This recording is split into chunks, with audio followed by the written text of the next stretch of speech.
Hey. So today we're talking about meal planning made easy. Now, I can hear you thinking, really, meal planning is going to be easy and it's going to be another chore? Well, it's not. If you don't already know me, I'm Jackie Grant from We Grant, founder of We Grant Fitness and Health, and your healthy hormone lifestyle advocate. And today we're talking about meal planning made easy. Don't forget to like, subscribe, and hit the notifications button. So, meal planning made easy. I know that everyone's busy, and the thought of meal planning is not what you want to be doing. We know that meal planning can seem like another chore to add to your long list of things to do. I know that it's not always been my favourite thing to do, but I found by writing out my shopping list means I ultimately save time and save money.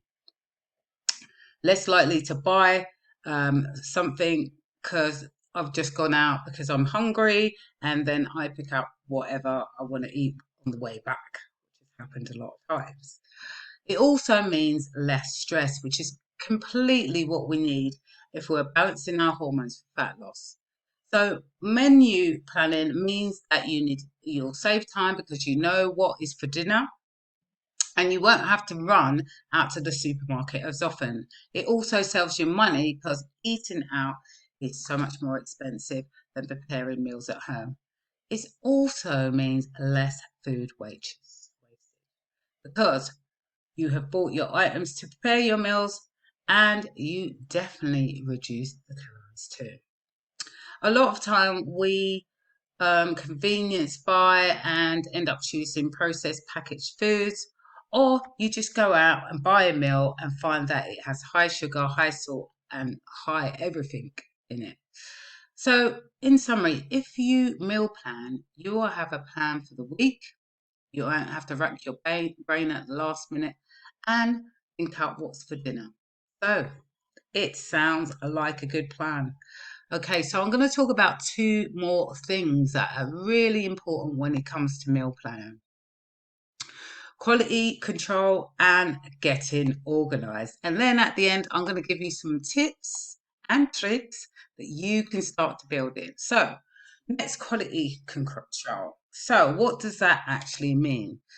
That means that when you are going to get your foods and it's whole foods and you're making the food, you are choosing ingredients from your supermarket or grocers or wherever you get it from, and that gives you the control of the quality.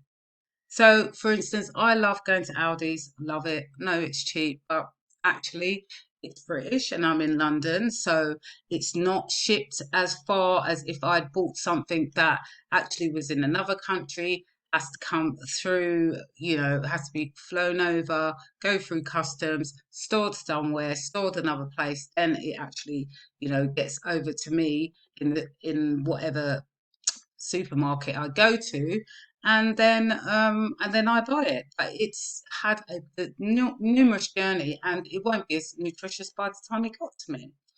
And yes, we know there are organic options in the supermarket, which is brilliant. There's a wide variety to choose from now.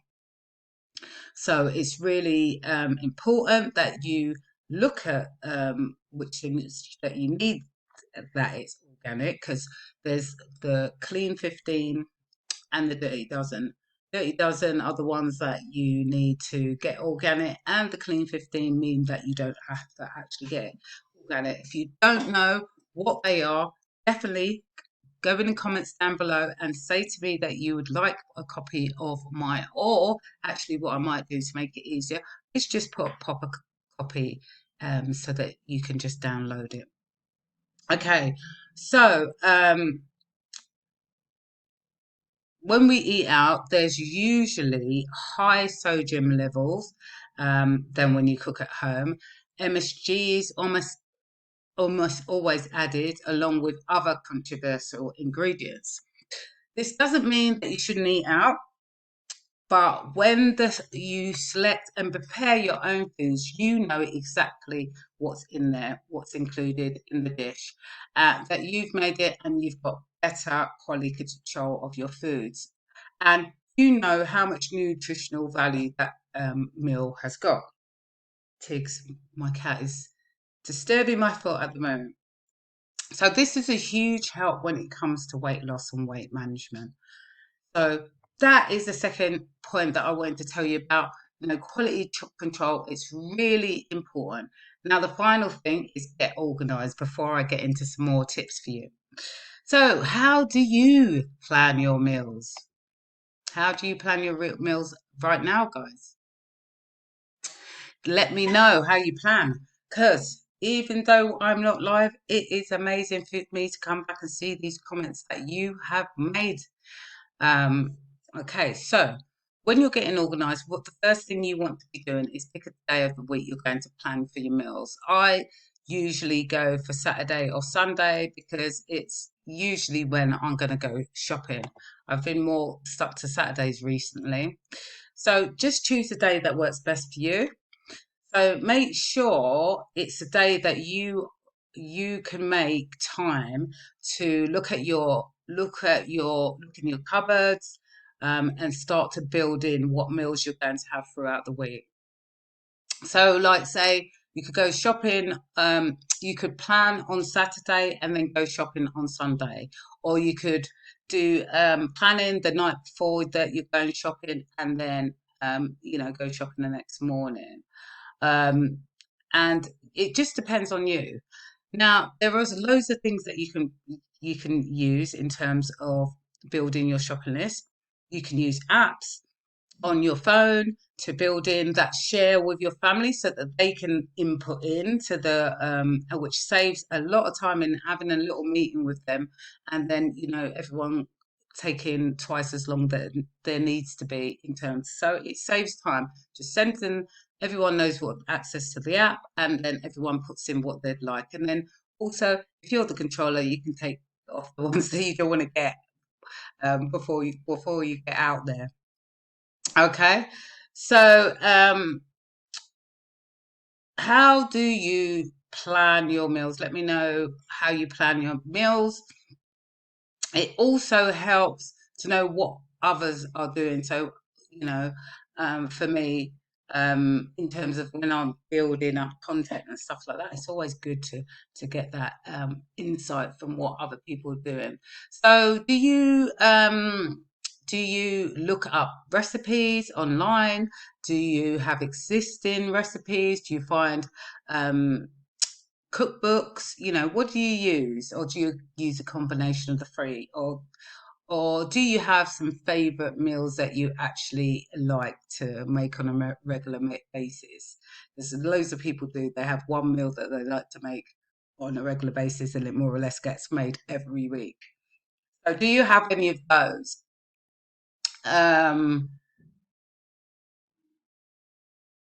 so, just going back to groceries, it's really good to make sure that you look inside your cupboards and see what you've already got, see what you can actually make out of what's actually there. Because sometimes, yeah, I do this sometimes with my clients. It's like, show me your cupboard, yeah, and I get everyone to show the cupboard, take a picture of their cupboard, right, and then I want you to go through the cupboard and actually um, take out everything, have a look at what the dates are, and I tell you the amount of things that people have had for months and months, it's gone over the date, they haven't even realised. So it's really, really important to go through your cupboards, just do a clear out and check the dates of tins and packets and stuff like that, which you might have in there.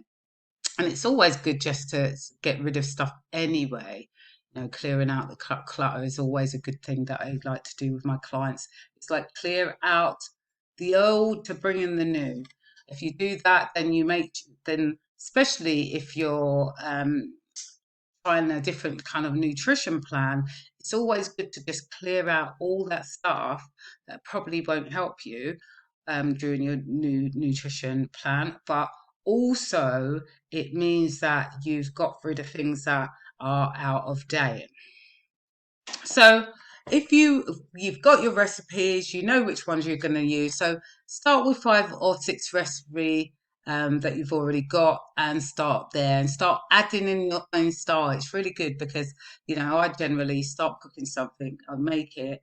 I make it in their style, and then I tweak it a little bit. So, it's really good. You start tweaking things, you start getting a bit more creative and finding different recipes that might work out for you. So, if you finding that you haven't been doing meal planning and it's something that you're bringing in new, it's really good to like actually start off with like either 2 or 3 days initially. I'm just wondering why the cat, sorry, just wondering why the cat is like rubbing herself, but she's actually rubbing herself against a weight that's on the floor, but that's fine.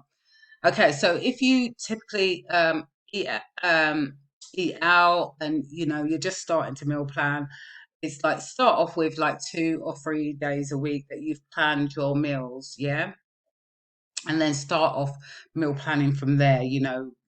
Building in more days, and so consider the nights when you're doing meal planning, definitely consider the nights when it might be a hectic night. You might be going to evening meetings, events. You might have kids events that you have to go to on those late nights. Sometimes it's easiest to make the meals in a slow cooker. Just put everything in a cooker, leave that, go out and do, drop the kids to wherever or go to your events if you're coming back home, that is. But you can also do slow cooker and leave it on, and it turns off automatically when the time comes when it's cooked. Basically, you can put it on, so that from the morning, then it turns off before you get home, and it's all readily done. You know. Um, and maybe doubling up with some of the recipes, making sure that there's enough for either, you know, lunch for the next day, or you can have it for dinner again the second night. Some people don't like doing that, but that's fine. You can leave it for the following night, depending on what it is. Um, it's just making sure that you kind of think about when you're cooking things and what time scale you're going to need it for, or you're going to use it for, so then it gives you more less cooking throughout the week is what you want. Okay, so the best thing to do is to try and cook easy meals when you know that you won't have time, and maybe it's a crock pot night. So after you figure out your meals for the week, it's time to create a shopping list. Definitely check your fridge, freezer, cupboards, like I said, to make sure that you don't buy things that you already have in. Then make a list of what you need. And another great option that is quick and easy is the apps, like I said to you, with the shopping list and all that, and let all your family members go in to do it. But also, you can use what I'd use, good old pen and paper. I don't know why, I just stick to that. It's easier for me.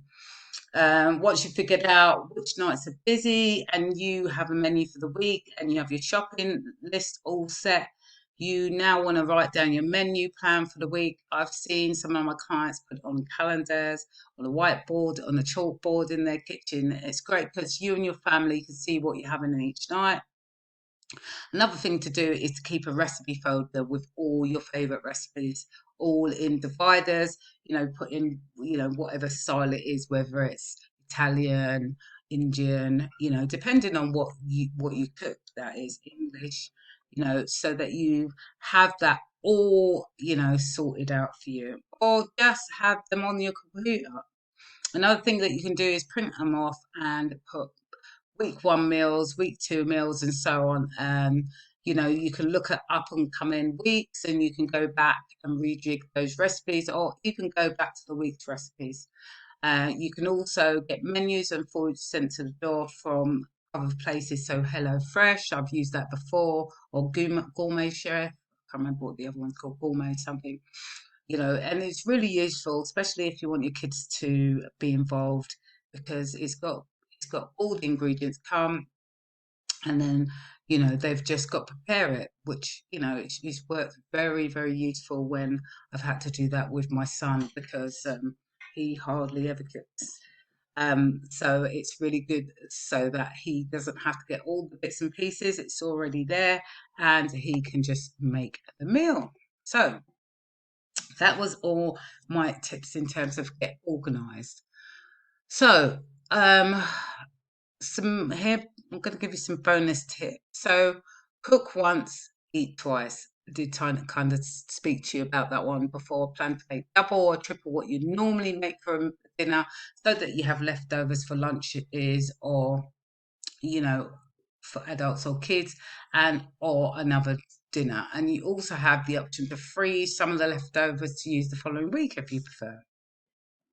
So cook grains like rice ahead of time. So what you can do for the week, then refrigerate and use them later in the week. Add a little water when reheating. Most grains will keep up to 3 to 5 days in the fridge.